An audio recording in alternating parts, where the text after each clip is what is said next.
ప్రియమైన దేవుని పిల్లలారా, ప్రభువైన యేసుక్రీస్తు వారి పేరట మీ అందరికీ వందనాలు.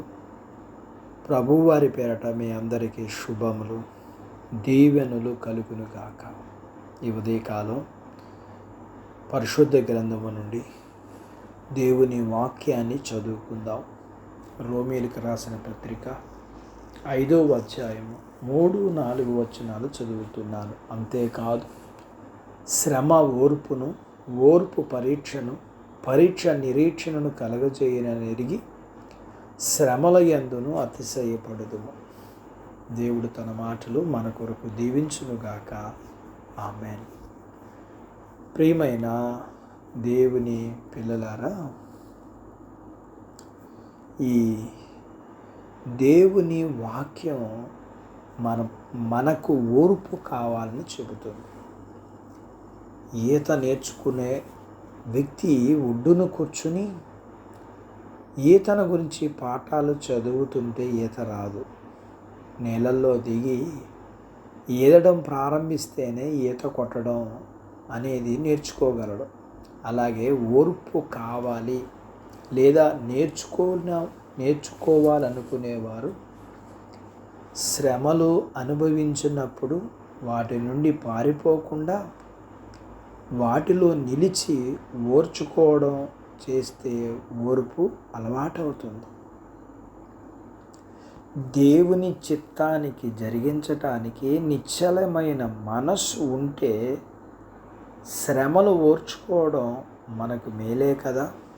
సాధారణంగా శ్రమలు, శోధనలు అనేవి ఒక వ్యక్తిలో సహనాన్ని కోల్పోయి చిరాకును, అవిశ్వాసాన్ని, తిరుగుబాటు తత్వాన్ని పుట్టిస్తాయి.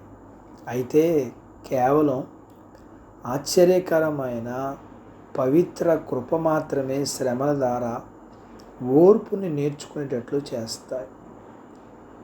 శుభ్రం చేయడానికి గోధుమలను చేటతో చెరుగుతారు, కానీ గోధుమలను నూర్చరు.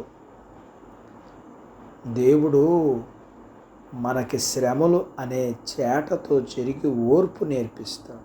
శ్రమలు ద్వారా ఓర్పు నేర్చుకోవడం అనేది మన దేవునికి గొప్ప మహిమ కలుగుతుంది. మన శ్రమలు మనకు ఆశీర్వాదకరంగా మారేటట్లుగా చేసే దేవుని కృప ఎంతో గొప్పది కదా. మనం శ్రమ పోవాలని ఎంతగానో ప్రార్థన చేస్తాం కదా. అయితే దానికంటే ఎక్కువగా ప్రార్థించవలసిన విషయం మనలోని ఓర్పు లేని తనం, అంటే అసహనం తీసివేయమని దేవుని దగ్గర ప్రార్థించాలి. శ్రమలను దీవెనలుగా మార్చే దేవుడు కదా. యోబు యొక్క శ్రమలను మీరు ఎరుగుదురు, యోబు యొక్క సహనమును గురించి మీరు ఎరుగుదురు అని అంటున్నాడు. దేవుని లేఖనాలలో అట్టి భాగ్యత దేవుడు మనకు అనుగ్రహించునుగాక. ఆమేన్. దేవుడు తన మాటలు మన కొరకు దీవించునుగాక. ఆమేన్. ప్రార్థించుకుందాం. మమ్మల్ని మిక్కిలిగా ప్రేమించిన మా ప్రియ పరలోకపు తండ్రి, మీ పరిశుద్ధ నామమును బట్టి మీకు వందనాలు చెల్లిస్తూ, మీరు మాకు ఆశీర్వాదాలు ఇవ్వటానికి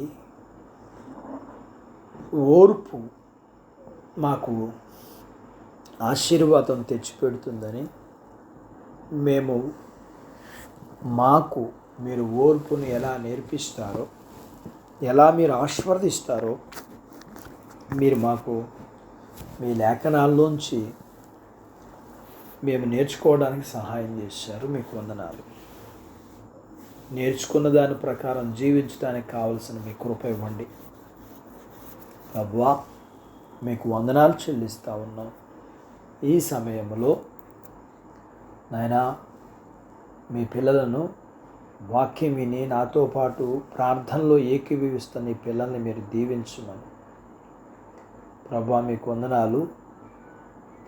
వీరి యొక్క చిన్న బిడ్డలను, యవనస్తులను మీరు జ్ఞాపకం చేసుకోమని, వారి యొక్క చదువులు, ఆరోగ్యాలు, ఉద్యోగాలు, పొలాలు, పశువులను దీవించమని, అలాగనే ప్రభువా వివాహాలు కాని వారికి వివాహాలు, గర్భం లేని వారికి గర్భం, గర్భం కలిగిన వారికి సుఖప్రసూతి, ప్రసూతి అయిన వారికి ఆరోగ్యం, మీ పిల్లల అవసరతలన్నీ మీ కృపలో తీర్చమని యేసు ప్రభు వారి పేరట స్తుతించి ప్రార్థించి అడిగినవన్నీ పొందుకుని ఉన్నాము తండ్రి. ఆమేన్. దేవుడు మిమ్మల్ని దీవించునుగాక. ఆమేన్.